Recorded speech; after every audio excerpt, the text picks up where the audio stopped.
Instant 5 মিনিটে বানানো যায় এমন একটি নাস্তা আজ আমি আপনাদের জন্য বানিয়ে দেখাবো। না বাটার ঝঞ্ঝাট, না ভেজানোর ঝঞ্ঝাট, না কোনো খাটাখাটনি।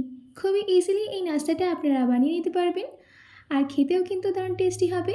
তো চলুন বেশি দেরি না করে শুরু করছি আমার আজকের এই ইজি অ্যান্ড টেস্টি রেসিপি। নমস্কার, আমি পিনু, কুক উইথ পিনুতে আপনাদের সবাইকে স্বাগত। এই রেসিপিটা বানানোর জন্য সবার প্রথমে আমি একটা মিক্সিং বোলের মধ্যে নিয়ে নিচ্ছি 1 কাপ সুজি। আমি মেজারমেন্ট কাপে মেপে 1 কাপ সুজি নিয়েছি। তার সাথে ওই একই মেজারমেন্ট কাপে মেপে নিয়ে নিয়েছি 1 কাপ বেসন। এবার দিয়ে দিচ্ছি জল। আমি এখানে 1 কাপ জল নিয়েছি। জলটা যখন দেবেন আস্তে আস্তে দেবেন, একেবারে সবটা দিয়ে দেবেন না, কারণ জল একটু বেশি কিংবা একটু কমও লাগতে পারে, তাই জন্য বুঝে শুনে দেবেন। একটু একটু জল দিয়ে ভালো করে মিশিয়ে নিতে হবে। এই রেসিপিটা আপনারা সকালে ব্রেকফাস্টে বানানো ছাড়াও ইভিনিং স্ন্যাক্স হিসেবে কিংবা ডিনারে হালকা খাবারের জন্য বানিয়ে নিতে পারেন।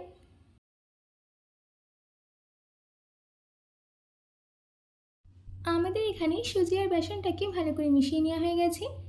এবার আমি এর মধ্যে অ্যাড করে দিচ্ছি স্বাদ মতো নুন, দিচ্ছি হাফ ছোটো চামচ হলুদ গুঁড়ো, হাফ ছোটো চামচ জিরে, ঝালের জন্য 3টে কাঁচা লঙ্কা কুচি। আপনারা যদি এটা বাচ্চাদের জন্য বানান তাহলে কাঁচা লঙ্কা স্কিপ করবেন। দিচ্ছি একটা মিডিয়াম সাইজের কুচনো পেঁয়াজ, কারি পাতা কুচি, আর অল্প একটু ধনে পাতা কুচি। এবার এই সব কিছুকে ভালো করে মিশিয়ে নিতে হবে। এতক্ষণে আমার বানানোর প্রসেসটা দেখেই বুঝতে পারছেন যে এটা বানানো খুবই ইজি, আর এটা আপনারা অনায়াসেই বানিয়ে নিতে পারবেন যখন তখন। আমাদের এখানে সব কিছুকে ভালো করে মিশিয়ে নেওয়া হয়ে গেছে, আর ব্যাটারের কনসিস্টেন্সিটা দেখে আপনারা হয়তো বুঝতেই পারছেন যে ব্যাটারটা এখনও ঘন আছে। তার জন্যে এই ব্যাটারের মধ্যে আমাকে আরও জল অ্যাড করে দিতে হবে। তার আগে এর মধ্যেই দিয়ে দিচ্ছি 1 স্যাশে ইনো। ইনোটা দেওয়ার পর ইনোটাকে অ্যাক্টিভেট হওয়ার জন্য দিয়ে দিচ্ছি জল। ইনোটা দেওয়ার পর আমি এখানে জল দিয়েছি 1/4 কাপ।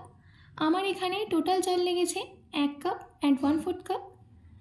এই ইনোটা দেওয়ার পর ভালো করে সব কিছুকে মিশিয়ে নিতে হবে। ইনো দিলে আমাদের নাস্তাটা যেমন সফট হবে তেমনই স্পঞ্জি হবে।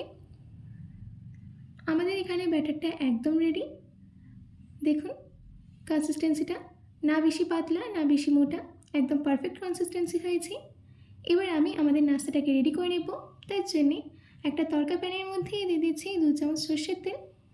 তেলটা সম্পূর্ণ গরম হয়ে গেলে দিয়ে দিতে হবে 1 ল্যাডেল ভর্তি ব্যাটার। ব্যাটারটা দেওয়ার পর কিন্তু সঙ্গে সঙ্গে একদমই নাড়াবেন না, একটু ওয়েট করবেন।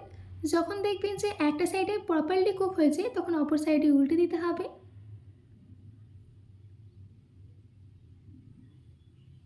দেখুন আমাদের এখানে একটা সাইডে কিন্তু প্রপারলি কুক হয়ে গেছে। এবার আমি অপর সাইডটাকেও প্রপারলি কুক হওয়ার জন্য ছেড়ে দেব। আমাদের ফার্স্ট নাস্তা কিন্তু একদম রেডি।